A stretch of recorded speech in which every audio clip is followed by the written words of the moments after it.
Terima kasih pemirsa, kita kembali bersama Damai Nusaku yang mengangkat tema berkaitan dengan aib, dan alhamdulillah terima kasih juga kepada para pemirsa yang sudah mengirimkan pertanyaan. Kita akan segera jawab pertanyaan Anda. Yang pertama dari Bapak Doyo yang akan dijawab oleh Ustadz Sahdan. Silakan. Bismillahirrahmanirrahim. Assalamualaikum warahmatullahi wabarakatuh. Nama saya Doyo dari Jamaah Masjid Raya Al-Kausar Villa Dago Pamulang. Ya. Pak Ustadz, saya ingin bertanya terkait masalah aib. Yang pertama adalah amalan dan doa-doa apa supaya kita pertama tidak melakukan aib baik diri kita, keluarga, atau untuk masyarakat. Yang kedua, kalau sampai melakukan aib pun, doa-doa apa yang supaya kita terhindar bahwa aib itu tidak disebarkan ke masyarakat. Terima kasih. Wassalamualaikum warahmatullahi wabarakatuh. Waalaikumsalam warahmatullahi wabarakatuh. Silakan, Kiai. Waalaikumsalam warahmatullahi wabarakatuh. Rasulullah Shallallahu Alaihi Wasallam pernah bersabda, kullu bani Adam khata'un. Setiap anak manusia Adam pasti melakukan kesalahan. Wa khairul khata'ina at-tawwabun. Dan sebaik-baiknya orang yang melakukan kesalahan adalah memohon ampun kepada Allah, bertobat kepada Allah Subhanahu wa taala. Ini kan dosa yang seperti tadi saya bilang, nggak ada tandanya di wajah kita, kan begitu. Kadang ada dosa yang kita tidak sengaja, ada dosa yang samar tidak kita sadari. Maka langkah yang paling baik, yang pertama yang kita lakukan agar Allah terus menutup aib kita adalah senantiasa kita memohon ampun kepada Allah Subhanahu wa taala. Senantiasa kita memperbanyak istighfar.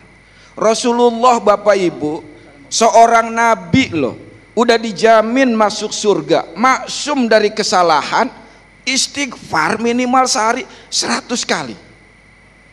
Lah kita nabi bukan, surga juga belum tentu, kesalahan numpuk. Istighfar kalau dapat musibah doang. Istighfar, nih orang-orang soleh nih biasa istighfar menjelang sahur, di waktu sahur, wal mustaghfirina bil ashar. Mereka mendawamkan, melazimkan istighfar sepanjang sahur. Kita istighfar kalau pagi, kalau pas Ramadan doang istighfar, bangun kesiangan. Astagfirullahaladzim. Kenapa? Kagak sahur. Ibu-ibu giliran istighfar lagi musibah, lagi kesal sama suami, kalau enggak pas lagi buka dompet suami, astagfirullahaladzim, banyak banget, bisa jadi banyak banget, bisa jadi kering tuh. Masya Allah.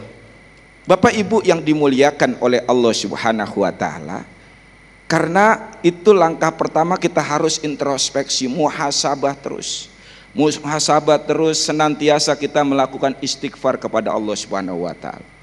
Kemudian jangan sekali-kali kita buka aib orang lain. Kata Rasulullah, man satara musliman satarallahu fid dunya wal akhirah. Siapa yang menutup aib kekurangan saudaranya muslim, saudaranya yang lain, maka Allah akan tutup, bukan hanya di dunia, tapi aib-aibnya nanti di akhirat Allah anggap nggak ada, dihilangin oleh Allah, Allah hapus. Masya Allah.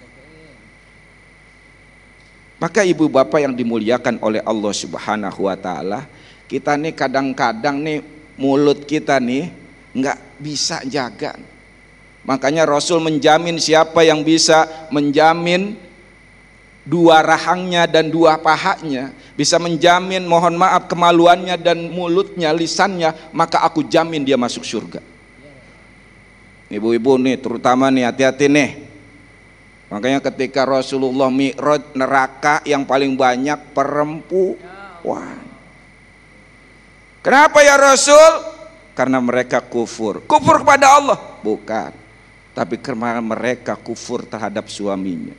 Suaminya memberikan banyak kebaikan, giliran sekali aja salah, Masya Allah, caci maki keluar, kebun binatang keluar. Sampai seolah-olah suami nggak pernah memberikan kebaikan apapun. Assalamualaikum. Yang namanya ibu-ibu kita juga memang maklum, Jangankan di pos ronda, jangankan lagi belajar sayur, lagi ngaji begini, udah waktunya gosip aja. Nggak pernah salah ibu-ibu. Biasanya yang di pojokan tuh deket tiang tuh nyenggol temennya, jeng, kenapa? No, siapa sih yang depan, jeng? Yang mana itu yang pakai hijab warna dongker?